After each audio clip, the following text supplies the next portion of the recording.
welcome to the No Streetlights podcast. I'm Aaron. And I'm Tim. We'll be engaging in vulnerable conversations every Friday to shine a light on what we've been through, how it changed us, and what we learned. We want to encourage societal growth towards kindness through understanding. These conversations and the associated language can be triggering. Listen at your own discretion. But please reach out if we need to be doing something better. So, let's take a breath, relax, and be welcome. Wait, no, that's copyright music, Aaron. You can't sing that. Hey, free use if you're singing it, baby. Hey, that's very fair. Yeah. Speaking of free use and singing, we brought on today not a singer, but we actually brought on, unless he does sing, I don't know. I could be wrong here. But welcome to our very good friend, Mr. Chazz. Thank you. And actually, I do sing, but the only people that enjoy it are children under the age of 6. So unless you guys are in that demographic, I would avoid trying to get me to do that. I don't know. I still very much keep in touch with my inner child and watch a lot of Scooby-Doo. So Scooby-Doo and various other cartoons. Yeah, I probably will enjoy your singing, Chazz. Okay. Well, you're not gonna find out. Damn. Cool. So you guys want to jump into the conversation, or? Yeah, what did you bring for us today? I know last time we were talking about assertiveness, and we've talked a lot about conscious discipline. Yeah. So I actually wanted this conversation to be very different than conversations that I typically have. And since, I know you guys outside of the virtual world, I thought it would be fun to kind of just try this conversation out a little bit. And what I want to do is talk about conscious discipline and really, but what I want to talk about is the hip hop beef and hip hop in general from the lens of conscious discipline, from the lens of kind of more of a psychology perspective. And I'm going to attempt to do that, and we're going to see how it goes. But I think the first thing I want to do here is remind everyone, or maybe it's for the first time, what the brain states are, because I want you to be able to have that lens as we have this conversation. So if you don't mind, I'm going to jump right into just talking about the brain states. So I'm going to give you the 5-minute kind of very long broken down elevator speech. It's the elevator speech, but if the elevator broke down and then we had to get someone to come in and turn the elevator back on. So it's going to be about 5 minutes. But to this, I want to talk about the brain state. So there's 3 states. There's the survival state. Everyone say survival state. Survival state. We have the emotional state. Everyone say emotional state. Emotional state. And then we have the executive state. And everyone say executive state. Executive state. Yeah. My tone changed a little bit. So the survival state is the way that you can tell that a person is in a survival state. There's a couple of signals. One, they're using their survival state skills: fight, flight, fawn, and freeze. A lot of people ask, what's fawn? Fawn is like that people-pleasing survival state skill. It's, imagine if someone put a gun to your head and said, give me all your money, right? You would kind of put your hands up and say, hey, just take all my money and, please don't hurt me, right? That's an example of fawning. It is people pleasing. It is completely disregarding your own needs to please somebody else. So fight, fawn, and freeze. And now there are kind of some examples. If you're in the moment, you're working with kids, and this is helpful for you to know that often when someone is in a survival state, they're not making eye contact, right? And so that's important to know when you are working with a child or working with a person and they go into a survival state. It's helpful for you to know what state they're in, so you know kind of what skill to use to support them and to potentially move them up in the brain, so to speak. And the survival state, you guys, this is a podcast that you guys can't see, but the survival state kind of represents that amygdala, that bottom part of that brain. And it's another important thing to know is that the survival state is the first part of the brain that gets information. And it's the first part of the brain that develops. Right. So we were born kind of with this survival state.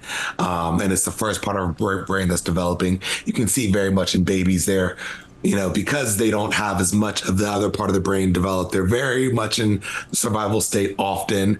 The whole stranger danger, like when they see someone who's unfamiliar, they often will cry and try to kind of run away. Even though they can't run, they will use whatever skills they have to get their adult to help them kind of meet those needs. So then you have the emotional state. And also, before I go into this, it's important for the audience to know that this, as I'm talking about like the three parts of the brain, it is a metaphor. The brain body is more complex than this, but this is a metaphor to kind of simplify what's happening in the body brain, so that in the real world, when all this stuff is happening to us, when we're triggered in a survival state, emotional state, we have this visual that we can kind of call on to help us move ourselves up in the brain, so to speak, and to respond as opposed to react to a child who may be in the lower centers of their brain. So now we have the emotional state. Everyone say emotional state. Emotional state. Right. And so I did it with the tone of the kind of emotional, because one of the signs that someone is in an emotional state is that they're having these kind of like verbal reactions. In the survival state, there's more physical reactions. In the emotional state, it's more verbal reactions. And the verbal reactions, for a lot of times for children, it'll be, well, not just children, but us adults too, but back talking, blaming, name calling. These are all emotional state skills. Social exclusion is an emotional state skill. The common thing for children that they'll sit for maybe a 4-year-old, they might say something like, "You're not invited to my birthday party." Right. But for us adults, if someone, cuts us off and we say, we give them a specific finger and we say all kinds of things towards them in traffic, that is our emotional state coming out. And the trigger for us getting into an emotional state is the world not going our way. Right? Something not going our way, not the way we hope, not the way we expect it. We are automatically going to get triggered into an emotional state. It's not a thing of if, it's a thing of when, right? And so it's not about trying to, when I teach conscious discipline and teach us to kind of use this in the perspective of how to navigate relationships and guide children, it's not so much of don't get in the emotional state, don't get in the survival state, don't have those emotions. It's more recognize when you are in these states, so that you can do the things you need to do to take care of yourself and take care of your emotions, move yourself up in your brain and respond from the higher parts of your brain, as opposed to react for the lower parts of your brain, where we're just putting our emotions usually kind of unconsciously on this person who we're blaming, who we are perceiving to be at fault at that moment or at that time. And when we're in an emotional state, we'll find someone to blame, even if we're the ones to blame. Even sometimes we will direct it towards ourselves and we'll blame and beat ourselves up. But that doesn't help us move towards problem solving and learn and grow and collaborate. And so we have our third and final brain state, say executive state. Executive state. Now, this is kind of the wise part of our brain. This is the logic and the reasoning part of our brain, where all of our executive state skills are. And I'm going to kind of name a few of our executive state skills. And you'll notice as I'm naming them, these are skills that we have to use all the time to thrive in this modern society that we live in.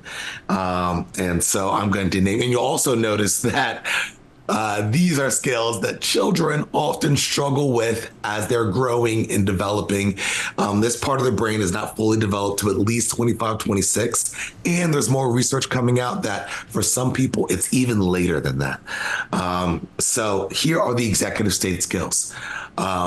Attention, time management, organization, prioritization, working memory, like your ability to hold information in your head, impulse control, flexibility, not like physically flexible, but when things don't go your way, how are you able to kind of roll with the punches?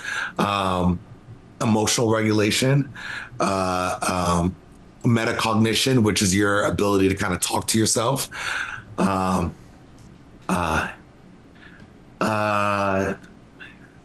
Goal achievement, goal persistence, task initiation. And that is all that I know I'm missing a couple there, but those are generally the executive state skills. And so these are the skills that we really need to be able to really, one, support children, and also to be able to navigate relationships in a way that is healthy. If we're navigating relationships with our survival state skills, fighting, flighting, and running away, that's going to create a lot of toxicity in the relationship, and you're not going to have a very healthy relationship. If you're just using your emotional state skills where you're just getting defensive and seeing the world as me versus you when something doesn't go your way, and you're blaming and you're verbally attacking and socially excluding, then that is also not going to create a healthy relationship, and will probably create a pretty toxic relationship. And I also think another kind of thought that I had about relationships in this is that, and this will kind of come out more in the hip hop conversation, that it really takes, if two people or both people are using in a relationship or using emotional and survival state skills primarily, it's going to be a toxic relationship. If just one person can use more of these executive state skills and another person is using survival state skills and emotional state skills, there's hope that the person who's using these executive state skills can help the person who is used to using the emotional state skills or survival state skills. And not to say that there's, the person with the executive state skills is always going to change and save the person, so to speak, who's using the emotional survival state skills. But there is hope to where the person who might have more of a pattern and more used to using emotional state skills to solve problems can learn from the person who's more used to using, who's better at accessing their executive state skills. Now, if two people who can recognize when they're in the emotional state or survival state, and they can generally move themselves up, and they can use their executive state skills to talk to each other and not get defensive and not see the world as me versus you and not fight the person, not always run away from conflict and things like that. And they can both kind of have these conversations, the likelihood of there being it being a healthy relationship is just increases exponentially. And so that's why these skills are so helpful to not just use when we're guiding children, but also to use when we are guiding ourselves in any relationship at all. And so I wanted to give that kind of big picture of the brain states and kind of the foundation of conscious discipline before I get into all the hip hop stuff. I'm going to take a break to kind of let you guys process that and say anything that you guys want to say on that before I jump more into the hip hop stuff. No, I don't think so. I know we've touched on this a couple times already in the past, and I know Aaron and I have made a habit of making sure to mention it in multiple episodes about the difference between the survival state and getting to the executive state and working on understanding and controlling your emotions. As far as I'm concerned, I think Aaron and I are all geared up and ready to go, Chazz. If you feel like all right, let's do it. If you feel like the audience is ready, let's do it. Woo! Audience ready? Yeah. Okay, that's. I love it. Me talking to myself. That's me. That's my metacognition kicking in and hyping myself up. for this conversation. Great example, Mr. Chazz. Trying to put them in there. So the executive state regulates the emotional and survival state. So in this hip hop beef, well, in hip hop in general, there is, hip hop isn't just low. Often when we talk about hip hop, we often only talk about one part of hip hop, which is the music part. But hip hop actually has multiple pieces to it that are not as mainstream as the music has turned into. And so when people talk about hip hop in general, they talk about the art of DJing, beatboxing, breakdancing, graffiti, and fashion, right? And what is important to know, what like a lot of people may not really think about, and this kind of adding this kind of psychological lens to this, is that all of those, the DJing, the beatboxing, the breakdancing, the hip hop music, the graffiti, it's all either rhythm or art. And rhythm and art are things that historically are kind of regulating for the brain, kind of bring us up, like help us process trauma and help us kind of move up in the brain. And that's a really important thing to recognize when we talk about an art form that's very much born out of struggle. Very much when you see a lot of beginning and even current, depending on what you're listening to, the music is, you can hear really rappers processing their trauma, processing their experience, and the music is a reflection of what has happened to us in the African American community.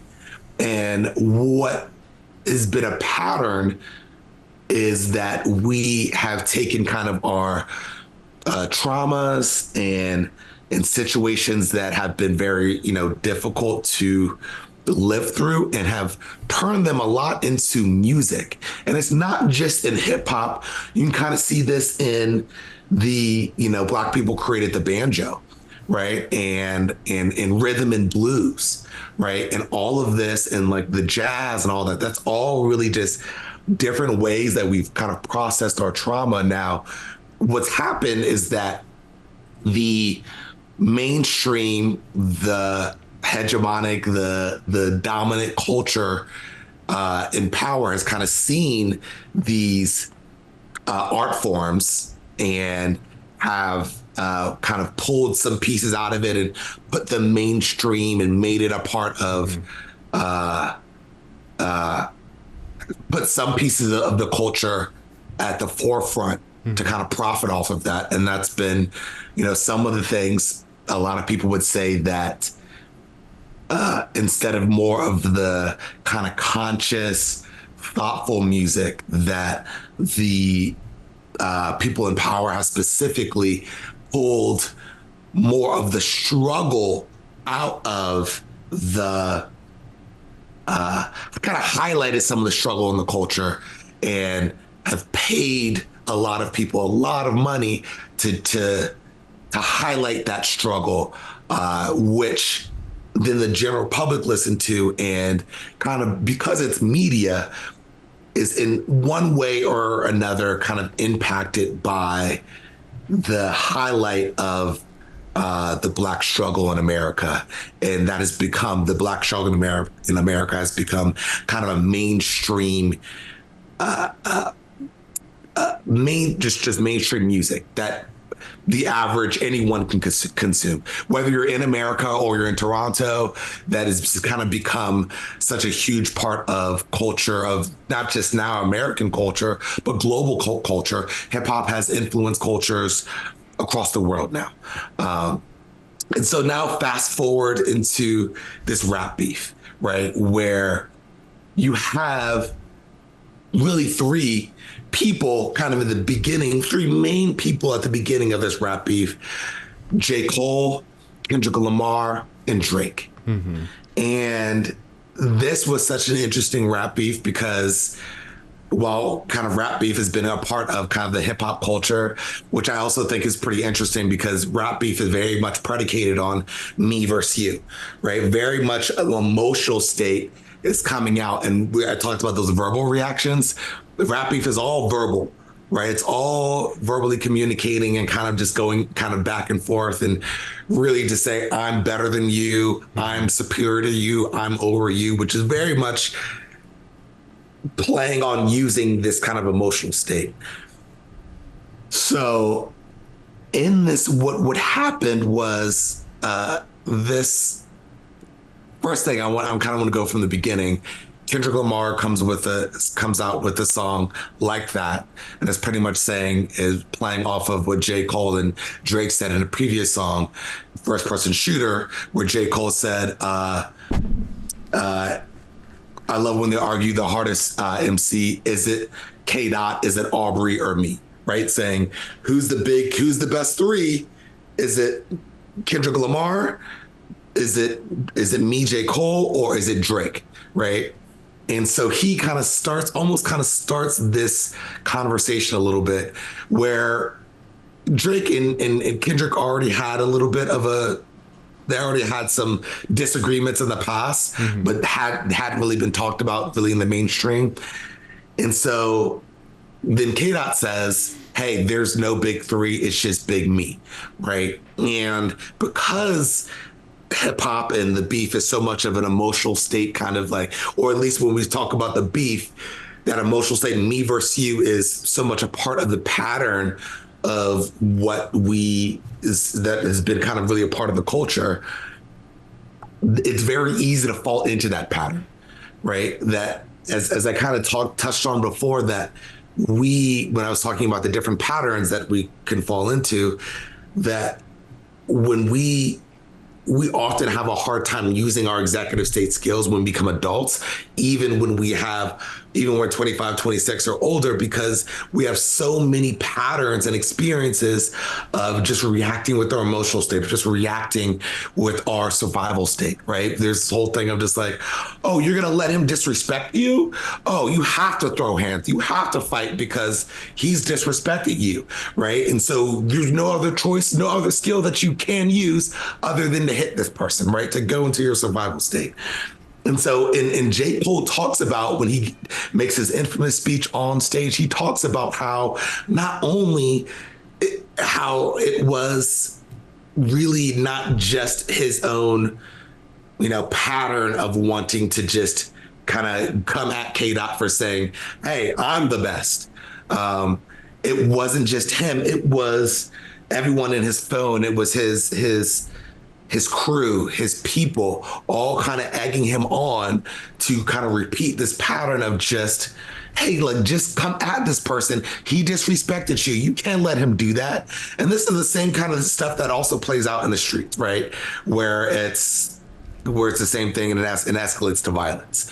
Now, it's also important in this, as I kind of have this conversation and we talk about escalating the violence, in the hip hop community, there's very much a sense of, hey, these are three guys who are not really about that, like, thug life, so to speak. They're not like, it's not Pac, it's not Biggie.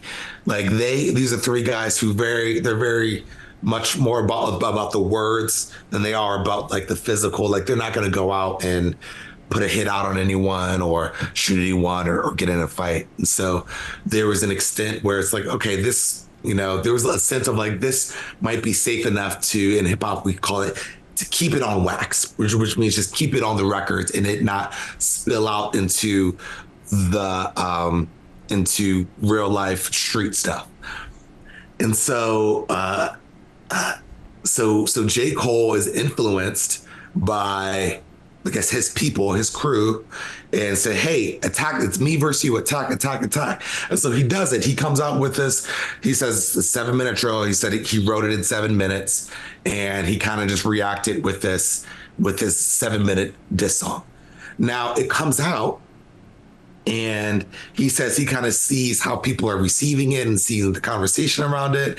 And one of the things he said was, the big thing that he talked about was he talked about Kendrick Lamar's discography, his albums, and pretty much said that his albums, his second album put people to sleep, and his fourth album was tragic, in his words. Right? He said your first one and third ones were good, they're classic, but your second and fourth ones, they weren't very good, and it put people to sleep. And a lot of people didn't agree with that. And then J. Cole, he said himself didn't really agree with that. And so this was another case when we're in an emotional state and we emotional verbally, we often say things that we don't really mean, but we just say them because it's me versus you. And it's like, we feel like it's a battle. So I got to say something. I got to blame something. I got to put something on you. Right. And it's the same thing with children. A lot of times they say things like, I hate you, mom, or you're so dumb, or you're all these things. It's just coming from their emotional state, right? And this is this pattern that J. Cole is repeating because it's just a pattern that we've seen before. Now, and one more piece of context here, this is also kind of background information. I kind of mentioned a little bit of the hip hop is kind of growing and evolving a little bit because the first real big hip hop beef in hip hop was the Tupac and Biggie, and we all know how that ended. It ended in both of them dying, right? And then there was a sense after that, it was like, hey, we can't let that happen again. And where the kind of OGs of the game, whenever there was beef, it's kind of the sense of, hey, the OGs have to step in and make sure everything is like, hey, this is escalating too much. Everyone go to your corners and just kind of like let it die down. We can't have another Tupac Biggie, right? There's kind of that sense. And there hasn't really been a hip hop beef really to that magnitude since then. And because Tupac and Biggie were the biggest rappers in the game at that time. Now, I think would argue the next biggest one was Jay-Z, Nas. Now, in theirs, it was very much a sense of, hey, we've learned from this. And this is one of those things that Consequences does, which is one of the skills in conscious discipline, is that consequences or natural consequences are motivate us to learn skills that we didn't have before, right? And so the natural consequence of like the shooting and all that stuff was like, hey, we're gonna kind of have more of these peace talks and make sure that everything stays on wax. Jay-Z, Nas, it was kind of the same thing. Hey, make sure everything stays on wax. And now, as opposed to it being less threats of like, hey, I'm gonna shoot you, street stuff. Now the threats become more like, you're gay, right? Which still isn't like not appropriate, and I think it's definitely insensitive, especially like as we reflect now. I know growing up, like that was a common kind of insult, like you're gay.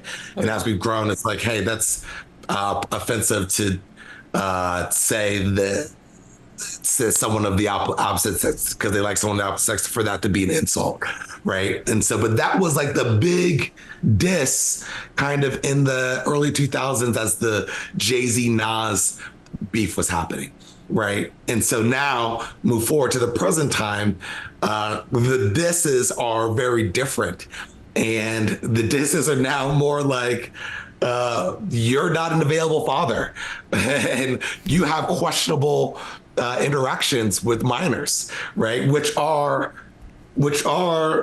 kind of things that get conversations going, that are better conversation starters, and I think kind of move our culture and maybe some negative patterns of behavior that have happened in the past, kind of move it forward. It's almost kind of taking this art form. It's like, hey, it's not cool to be an unavailable father, right? Not to be a present father. It's not cool for you to have these questionable interactions with minors, right? These things they're not cool. And so those become the disses. And even in that sense, you can see kind of hip hop grow, the culture kind of growing and the attitudes kind of maturing over time, right? But you also see these opportunities for growth that are still happening. Because as this beef happened, as J. Cole did come out with the diss track, and he said, he recognized kind of the actions like, hey, oh, like I kind of let my emotional state get away with me. I kind of just continue this pattern of behavior that I used to do, where I was kind of moving a certain way, and I've grown now. Right, my executive state is fully developed, and I have access to this. And what happens a lot of times, like even like sometimes we will lash out with our emotional state. Sometimes we will use our survival state skills. And then what we can do, and sometimes that happens, we're all work in progress. But the best thing to be able to do is to be able to recognize that, like, oh man, that wasn't me, or I didn't really mean that. I was just lashing out. I was just coming from my emotional state. And I'm sorry. Like, I'm going to take accountability for what I did. I'm not going to just double down and keep doing it just because I feel like I have to, because I'm in this emotional state and it's me versus you. And that's what people around me are saying. I'm going to listen to my own emotions and do what I think is best for me, and also apologize because I said some hurtful things that I really honestly didn't mean. And so I'm going to acknowledge that, and I'm going to take accountability for that. Now, I think this is J. Cole's growth that I think is such a great model and example for the hip hop community. However, the way that it was received in the hip hop community shows the opportunity for growth that we still have as a community. Because what we did, and I'll say too, even myself, like I still have like these patterns as a hip hop fan who grew up with these patterns of just like this battle rap, like these patterns are within me too. I talk about like, it's not just an intellectual thing of like you know better, so you automatically do better. No, these patterns are ingrained in our body, brain, and it takes a constant, like, almost auditing of our own kind of attitudes and mental models and how we approach things, because our default is what happened to us, what we receive, the patterns that we're used to. That's our default. And for us to grow, we have to recognize that I don't want to just do my default. I want to do something. I have to intentionally move in a different way rather than just follow my default. So I too was like, man, you apologize? Like, I want to see you go back and forth. J. Cole is my favorite rapper of the big three. And I wanted to see it, like his, lyrical, like I think, that his skills, his lyrical skills are superior in my opinion. And I really love hearing him rap. And so this was also an opportunity for me to see, like, I just want to hear your rap and like hear more music from you. Right. And so even when he apologized, I had a sense of like disappointment that I experienced. Right. But that's not for J. Cole to hold my disappointment. It's really for my own, emotions are just messages from the body, and it's really just for me to recognize that disappointment and be like, why is that coming up for me? And for me to kind of do my own metacognition and investigative work internally with myself. Well, why I'm so invested in this man writing offensive poems to another man against his own, what he really wants to do in his own. Like, he already said it didn't fit right with his spirit. That should have been enough to be like, I get it, right? But it took a moment for me to really kind of reflect on that and be like, I get it. Like, it makes a lot of sense. And I actually think, and even in the moment, there was a part where I could intellectualize it. I was having some conversations in some spaces where it's like, the Mr. Chazz in me is so proud of J. Cole, but the Chazz hip hop fan in me is like, come on, man. Like, why'd you apologize? I want to hear more music. I want to hear you go back and forth. And so that's also part of my work to do. And also, I would hope that, well, I think even as time has kind of progressed and we saw kind of the consequences of everyone's actions, that it was also been a little bit of a learning experience for the hip hop community, because over time, as we saw where the back and forth me versus you went, kind of starting off from some friendly jabs, kind of starting off friendly-ish jabs, still jabs, but it wasn't like allegations that potentially could end up, someone could end up in jail, right? It wasn't like, hey, believe there's domestic violence happening in your household, kind of more serious things like that. And Kendrick Lamar talking to Drake's family, almost really kind of wishing death on Drake. Like it did get to a pretty dark place where it did start from friendly jabs. And that's something that is a very common consequence when we do get stuck in this me versus you, right? And then also you have this where it's two people who feel like they have to defend their career, their livelihood. So, the potential, although these are not two people who, in my opinion, are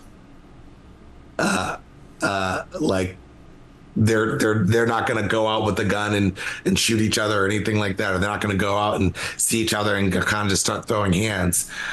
It's also important to recognize that it's not just them involved in this rap beef. It is everyone who's watching. And there's this kind of also this 20v1, right, where it's not just Drake and Kendrick Lamar and J. Cole. There's also all these other people being named and involved in these kind of back and forth, catching strays, so to speak, who are involved in this rap beef. And I'll say this, and I would love to hear kind of what your thoughts are too, because now we're kind of getting a little bit towards the end of the beef, where, I mean, and I don't have all the information, and I'm not blaming Kendrick Lamar or really blaming anyone at all.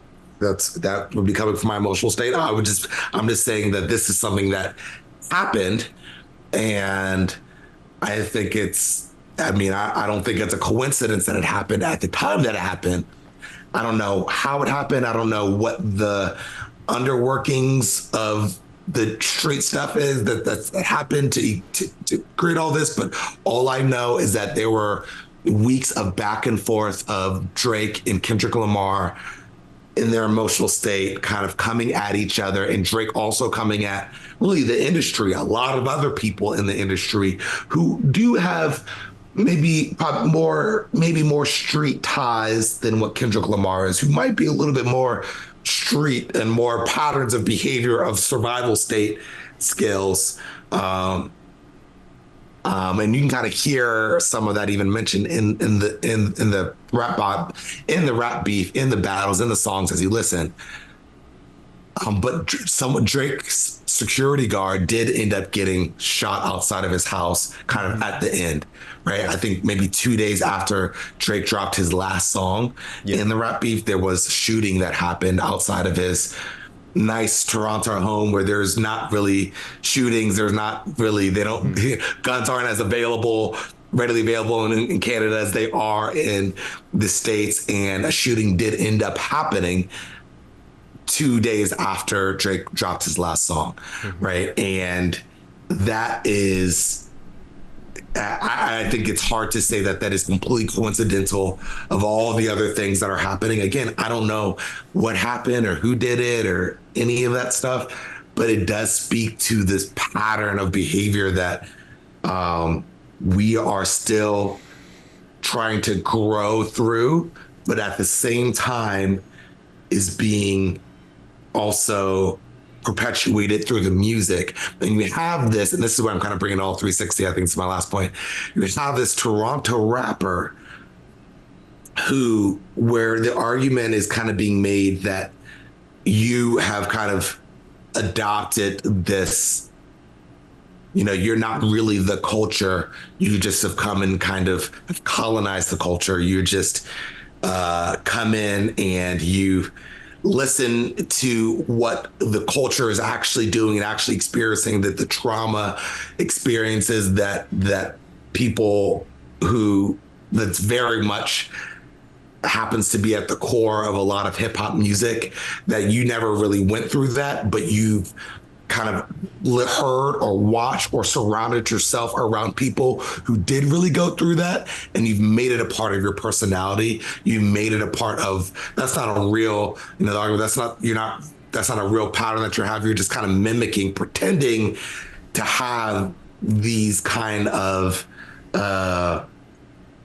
patterns of behavior that now you're passing off as being a part of you, as if you're processing your trauma rather than just mimicking the trauma that you see the real African Americans experiencing, right? And so that is, to me, that is a very interesting, and I could probably talk even ad nauseum, but I kind of want to hear what your thoughts are.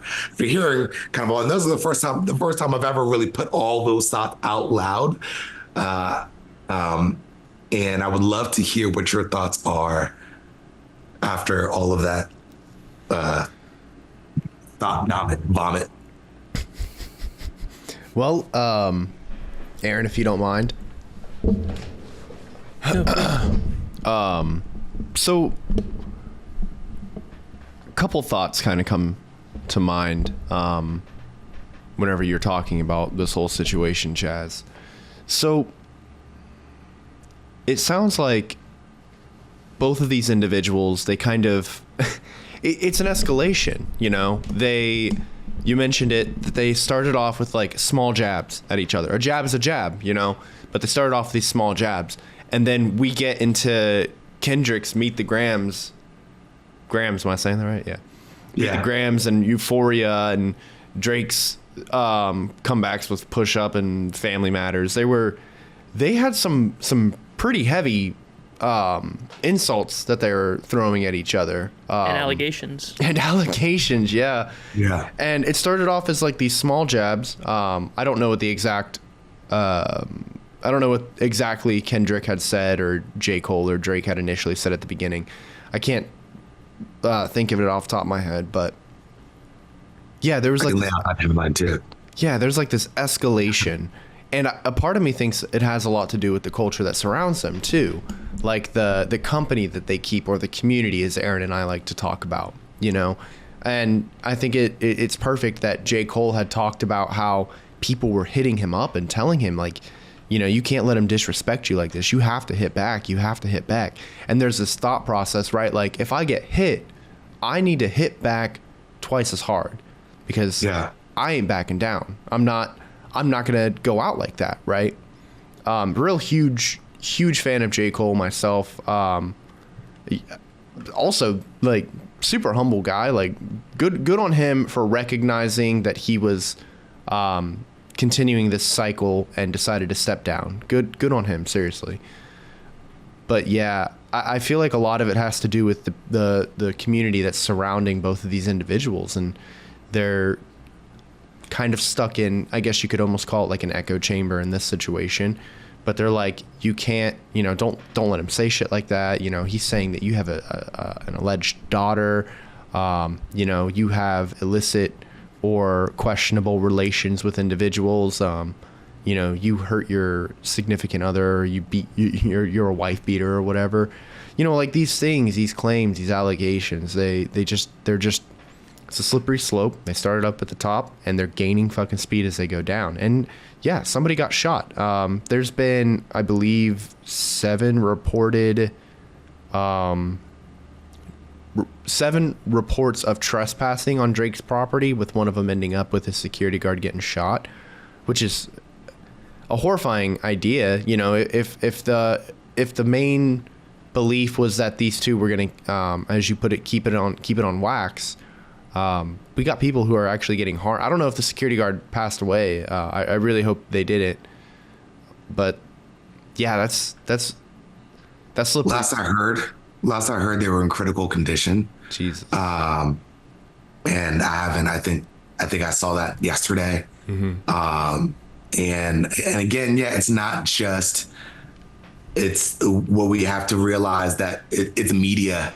And so with media, and who's often involved is not just the 2 people who are talking, it's everyone else who's in the room, which was everyone else. Like, it got so much attention. It's everyone else.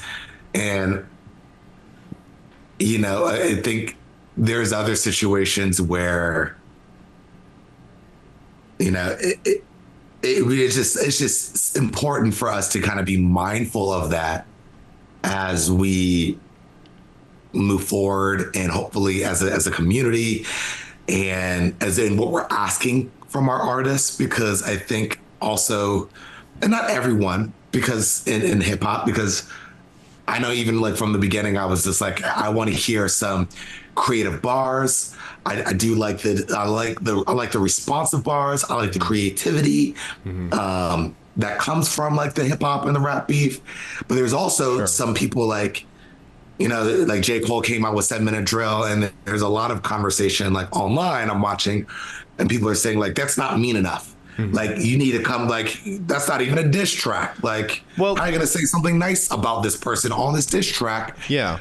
You need to say, and I mean, I know there's hip hop fans that I would literally talking to during this time. They're like, I just want to see them be meaner. Yeah. And then when the Chris Brown and Quavo, this was kind of a side beef that happened, and Chris Brown was really just going at Quavo. It wasn't a lot of deep bars that you had to dissect.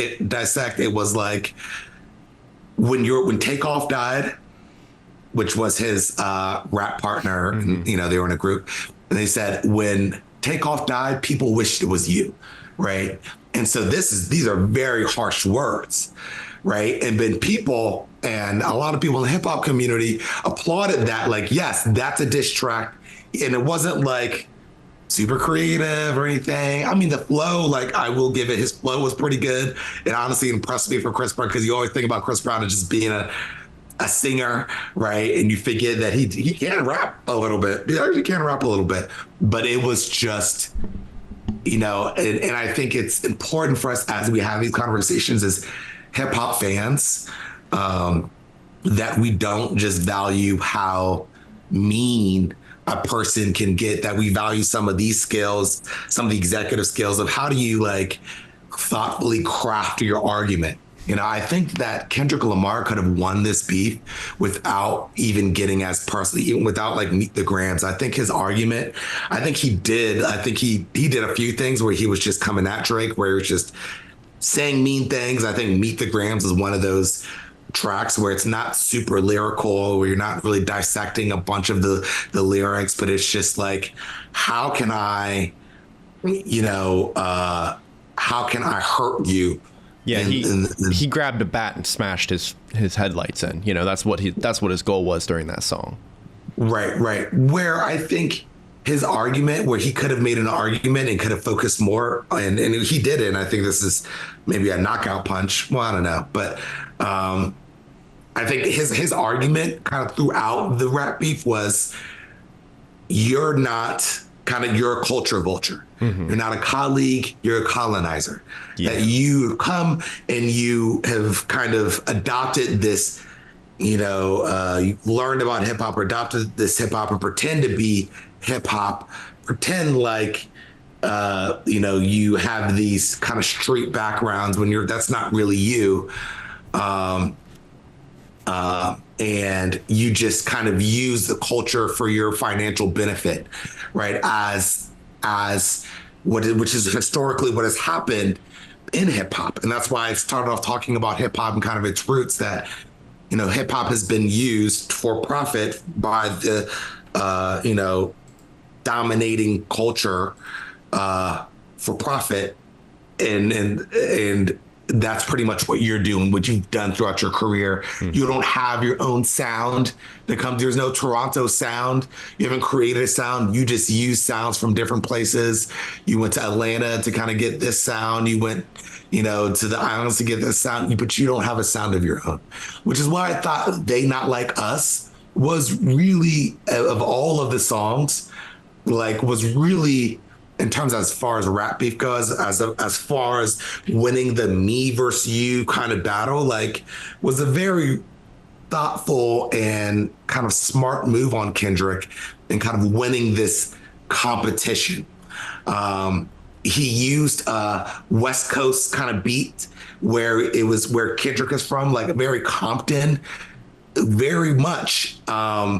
Whereas I'm showing you my identity.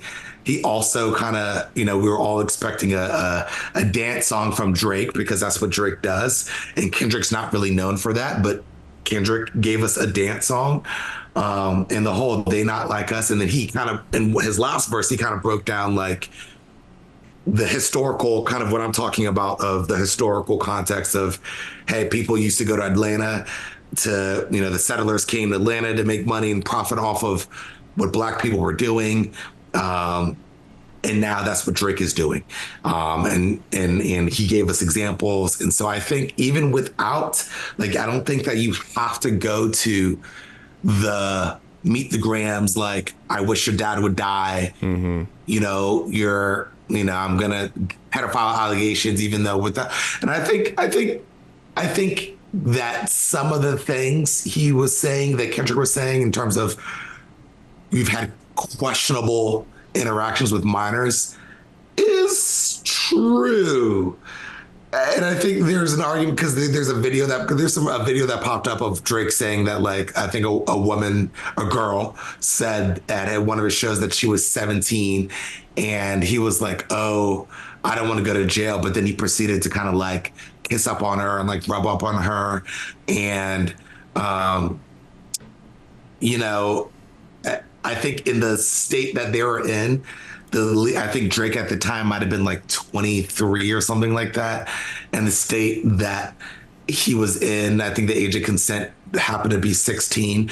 But if you are having to look up age of consent laws to defend someone, I mean, that's kind of a problem, in itself, right? So I think that there is some legitimacy to some of the claims that Kendrick Lamar was making on the kind of, hey, you're talking to minors. I think the pedophile is a different thing, and a pedophile is a whole nother kind of allegation of you're trafficking young children. I think that's a whole nother level. That isn't something that's necessarily substantiated. I think it's something that, hey, it's for me to win the argument. And the wife beating thing isn't, we don't really have any receipts for that too. And so I think what happens a lot of times in competition doesn't really bring out the best character in us. Mm-hmm. It might influence us to really work at a certain skill, but competition doesn't bring out our best character. And that's also something for us to kind of recognize as we kind of progress and move forward, looking at what the next big rap beef might be in the next maybe 5 to 10 years. And I want to back it up because I think it's very important for you to talk about, or how you mentioned that as fans of the music, as we were hearing these songs come out, we were like, "Oh, he fucking said that," we were hyped about it. Fans were getting behind it. They're like, "Man, he really killed him with that one," or "He really got him with that one." And yeah, it's the best way I can put it is caveman brain like to go bunk. We really enjoy seeing that violence play out. It's kind of like the same reasoning behind why we watch horror movies. We get that safe adrenaline rush, this is scary, but he's not going to come out of the screen and kill me, I'm not going to watch Drake and Kendrick actually fight each other right now on screen. I'm just listening to songs where they're dissing each other. And I think that also continues to feed into that echo chamber that these artists are hearing. Drake drops the track and fucking the fans are like, "Dude, that was so awesome. You called him out, you called him shit, whatever." And then Kendrick comes back and slaps down even harder because he has to, because that's what people are telling him. That's how he's going to respond, that emotional state, And it just keeps escalating and escalating and escalating. And us as the fans, we're sitting here watching this. And I'm not going to lie, that bar that Kendrick dropped with the "You're not a colleague, you're a fucking colonizer." I was listening to the song. I was like, "Oh shit!" And I'm sitting here now as we're talking about it. I was like, "Yeah, I'm also part of the problem, I think." But yeah, no, fucking, it's just, as whenever one strikes down, the other has to strike back even harder, and then it transforms later on as it goes down, and it's almost like a shotgun spatter where there's multiple people getting called out in a song now, because it can't just stick. I can talk shit about you all day long, but I'm also going to talk shit about your friends too, because that's how I'm escalating this. And that's just where it ends up going. And it's insane to think about. So one thing that I really want to work on as a fan, and one thing that I think is important for fans of hip hop and honestly any kind of music that where beef does exist, because it's not just a hip hop related thing, but that's what we're talking about today, damn it. And I think it's very important as fans that we understand that we need to be able to hear songs like this and then not feed into that echo chamber, not help these things escalate, because at the end of the day, like, you know, you mentioned it, Tupac and Biggie, if it wasn't for the escalation and allowing it to continue, we might still have those two artists with us today, but unfortunately we don't. And we don't, I personally, and I'm sure everybody in this call can agree, and a lot of our fans would agree, but I don't want to see people get harmed. You know, I don't want to see damage befall on people. You know, I'm all about people facing the consequences of their actions. And if, you know, some of these allegations are true and whatnot, then let that be worked out by the legal system, not by, you know, vigilante justice. You know, let's work a little bit on getting out of that survival and emotional state and get into that executive state and start being able to process these emotions and, you know, come to a reasonable resolution and conclusion. And then also at the same time, us as fans not look at that and be like, I can't believe he bowed out of that. What a fucking wimp. Right. Yeah. Yeah. And really being able to, we're going to have our reactions as fans, as you're saying, but to really be able to pause and also talk as we have these discussions more from our executive state, kind of talk about like these things that we value, because we were able to talk about, hey, we don't want to see, you know, the hip hop community said, we don't want to see another Tupac Biggie, like kind of where people are getting hurt and murdered and things like that. Like that is something that's come out in music and something that is shown, because I mean, as an artist, as a hip hop music, like they're playing to the fans, they're playing to public opinion, right? And so part of what they're doing is they're doing for us, and they're doing for the commentary, and they're doing like, and so like if we show that like we value more of like how, you know, the creativity and the bars and the angles and the how you were able to respond and make an argument and make a point that isn't just random allegations or just, you know, or just things that are just mean for being the sake of mean, or just to try to like take down somebody just for the sake of taking down, but actually saying things that are, oh, look, oh, you actually have a point, or you actually, this is an argument that actually kind of moves us forward a little bit. And I think if we show that we value that, and those are kind of more of the conversations that we have, that in the next hip hop beef, as whoever is, you know, writing their bars, they will take more of that into consideration.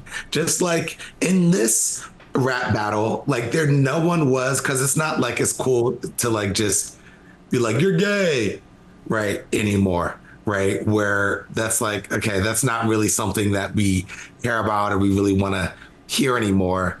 Could you imagine if Kendrick had just dropped a track that just said that, and that was like, that was the whole like diss?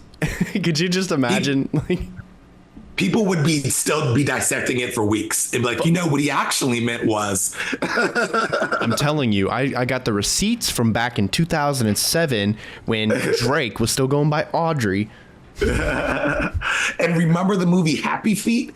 Actually, this is a callback from the movie Happy Feet, where he's really talking about script. I don't know. I'm a big fan of Kendrick, and I do think that Kendrick Lamar's bars do have layers to them, and I think you can go down the rabbit hole. Yeah. But sometimes I do listen to it, and it's like, some of them, it's like, I think it's like he'll have like a triple entendre. Yeah. But then sometimes we go like into like, because I think we really want to. I think we start going down and we see kind of what we want to hear or see, and we go into like we want the quintuple entendre from Kendrick. So we like will pull from all types of things. And I'm like, I don't know if Kendrick was really meant all of that. And maybe he did. And maybe he did. Because again, his music is very deep and he does have the triple entendres. And I think Kendrick 100% is the best to ever do it.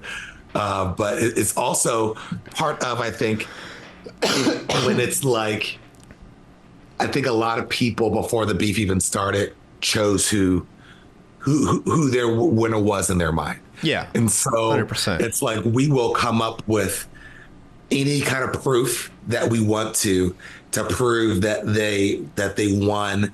And even when there's an allegation, we're gonna believe Kendrick. If we believe that Kendrick is gonna win and we're already in the team Kendrick camp and there's an allegation against Drake, we're just gonna believe the allegation against Drake because we're already on the team. And it's me versus you. And so anything that someone on my team says is right. Anything that you say, anything about the other team is anything negative is right. It's kind of like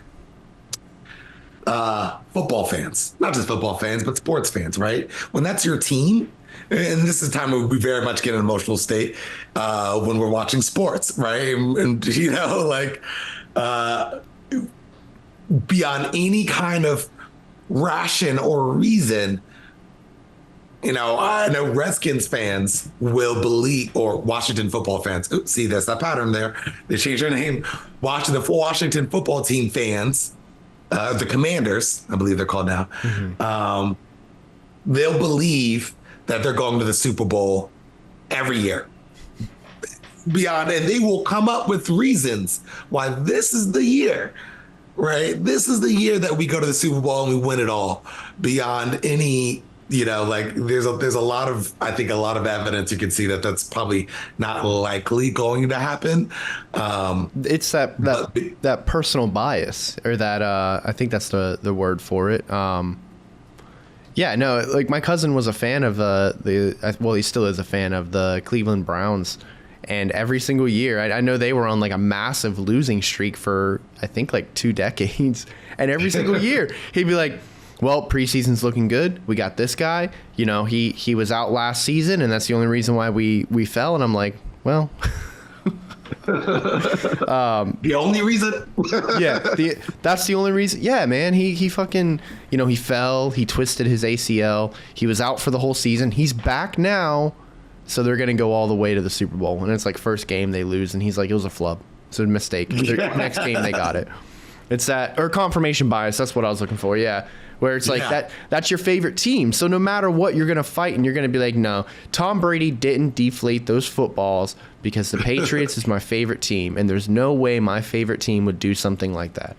And the moment Drake and Kendrick got into this spat, this beef, if you're a Drake fan, Drake already won. If you're a Kendrick fan, Kendrick already won. If you're a person who's like me and you're coming from the outside and you don't really listen to either artist all that much, I listen to just as many Drake songs as I do Kendrick songs, so I can't say that I'm a fan of either. I'm dead set straight in the middle between them.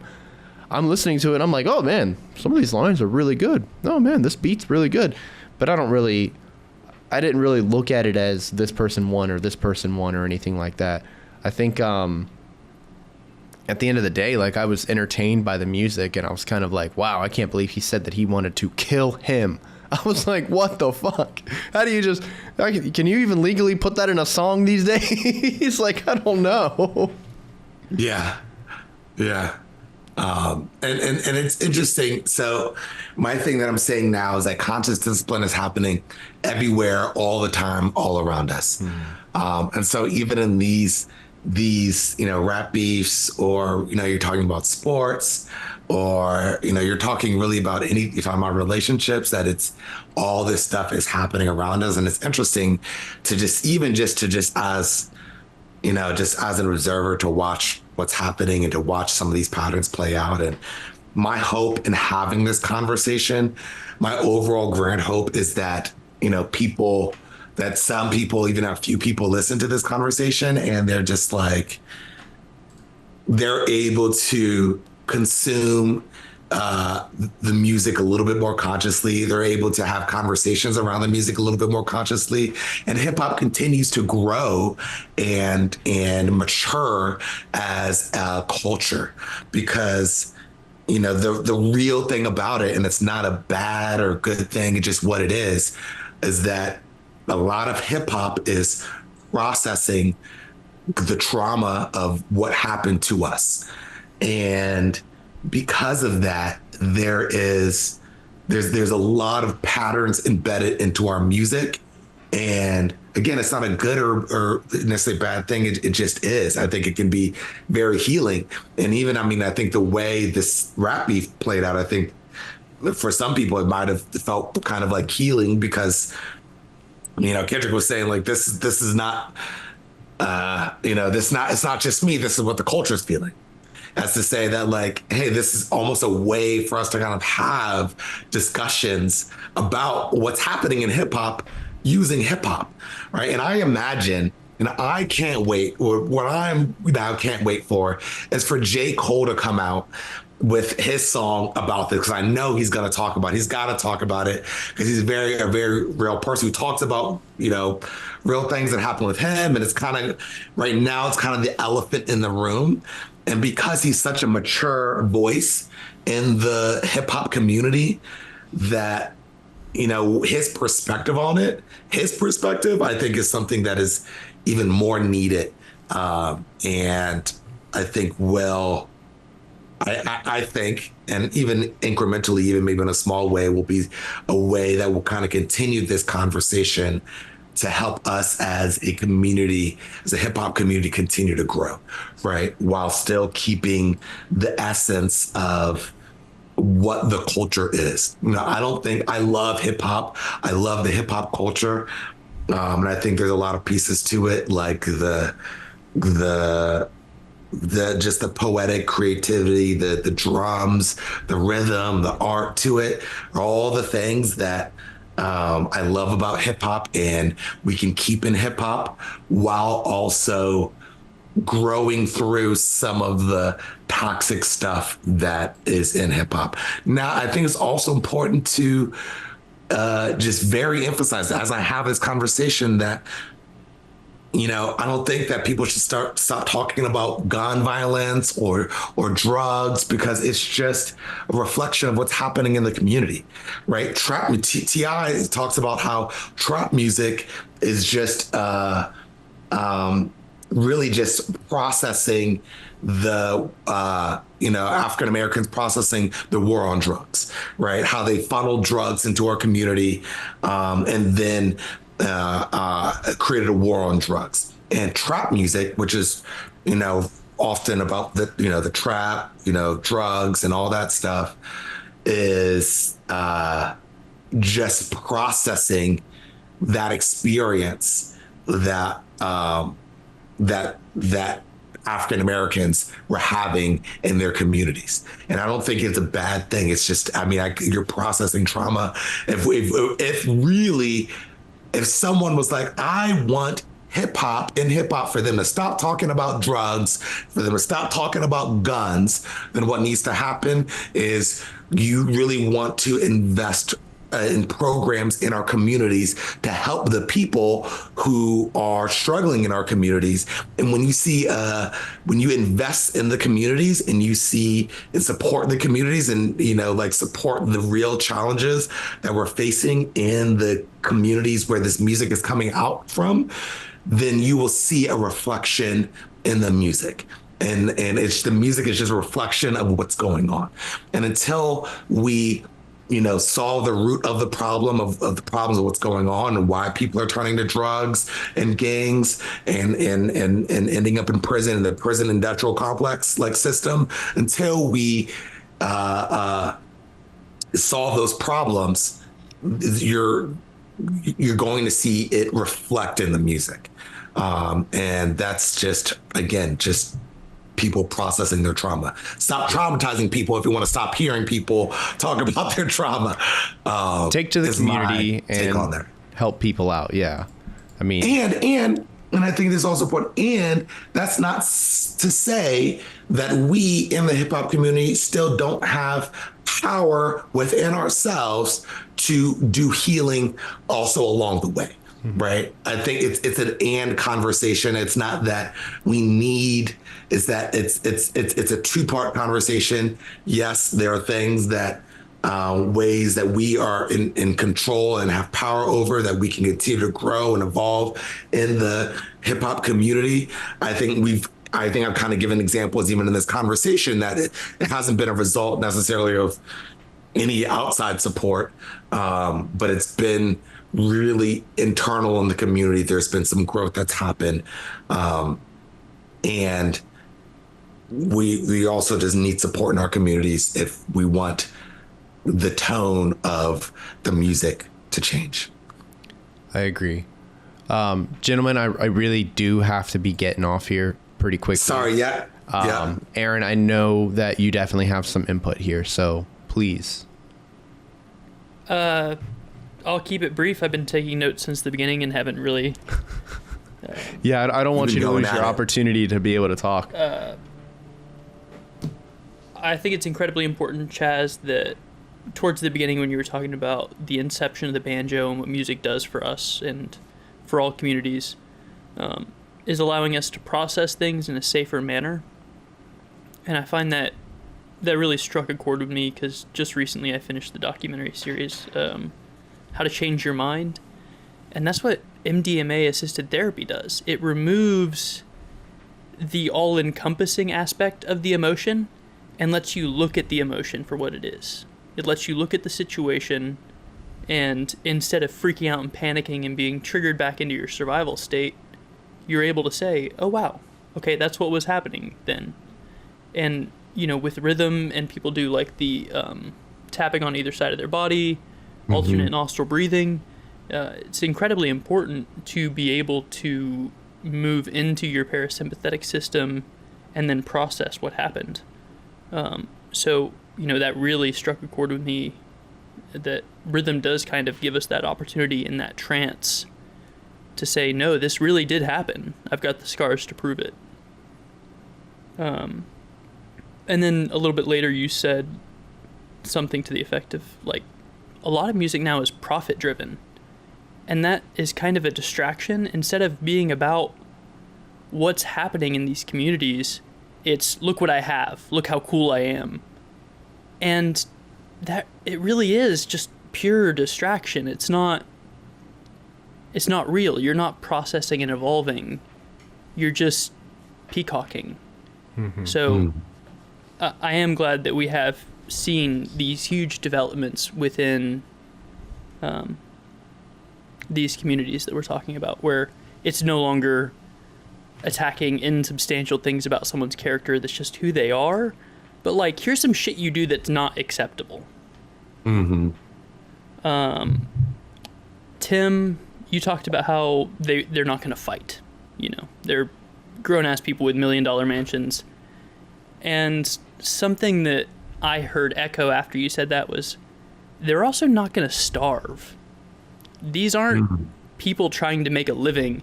They're people trying to uphold this grandiose sense of self that they've developed over these records and stuff. So I do think it's important to look at these deeper patterns and realize what's at stake. For me and you, talking about this is going to be way more impactful to our lives than all 3 or 4 albums to them. It's not going to change their life. They're still got tens or hundreds of millions of dollars, and it's just something they did because somebody mentioned their name on a track. So those are my 3 big points. I mean, I could also get into the just big me being like scarcity mindset and stuff, but I would much rather see you pop off here and get to spend some time with your wife, Tim. And eat some dinner. That's the key thing right now. Yeah, no kidding. Yeah, we had a late day today, unfortunately. Yeah, I had a late start today too, unfortunately. Thank you so much for having this conversation with me, because this is the only place where I have actually had this conversation. I've had all these thoughts swirling in my mind, and And I thank you for allowing me to talk ad nauseum about all this stuff, because in my mind, there's so many different pieces and I haven't quite figured out how to structure the whole conversation in bite-sized pieces in a way that fit with social media. And so thank you for allowing me to come on and having this conversation. I think it'd be really fun, Chazz, if at some point the three of us could sit down and talk a little bit more in depth about how we felt while listening to some of the songs, or something to that effect, maybe. And just do it as like a side recording to put up on the Patreon or something. I think that'd be a lot of fun if we could do something like that. But you know, I really enjoyed talking to you about the psychology, or like the mindset that is present behind making decisions and choices like this, and why these multi-million-dollar platinum artists would even waste their time and go after each other. You know, a lot of it involving the emotional state, and hopefully they stay out of the survival state and just, you know, keep it all on wax. But I think talking about that and understanding what's going on there, rather than sitting here and just being like, "Onga bunga, bo bo, great fight," you know. I think it's a lot more interesting than sitting here and being like, "Nah, Kendrick won." Yeah. That's not my official take, by the way. So any of the listeners sitting here and being like, "Wow, Tim really thought Kendrick won." That's not my official. Cut it. I'm gonna play that. Cut it. Leave it in the episode, but cut it. Yeah, So yeah, actually, sounds like you are setting up a part 2. That would be fun too. We can actually talk about each individual track and as it kind of in the timeline. Because I think even in the tracks, there's some kind of interesting conversation, and you know, we might not dive as much into psychology stuff, but just have fun conversation about what we thought about the rap music. Yeah, just some friends hanging out. Yeah, and we are super grateful that this is the platform you chose to kind of step out of, I mean, what could be classified as your comfort zone on social media. Yeah, and you know, really picking this apart and saying, here's my perspective. So thank you for that. Yeah. Cool. Well, that was my thank you for sharing your story with us, Tim, on the outro. Oh. And a huge thank you to all of you for listening. This has been Aaron. Yeah. Oh, I forgot y'all needed that. And Tim with Mr. Chazz. Massive shout out to Highland Markle for the original music. Share this episode with somebody who could benefit from it. Let us know what you want to hear our take on. Or message us to collab. All pertinent links can be found in the episode description. Be good to yourselves and each other. We love you. Peace. Bye, y'all. Legal disclaimer, our podcast is for entertainment purposes and cannot be substituted for professional medical advice. If you need help now, please call 911 or 988 for immediate intervention.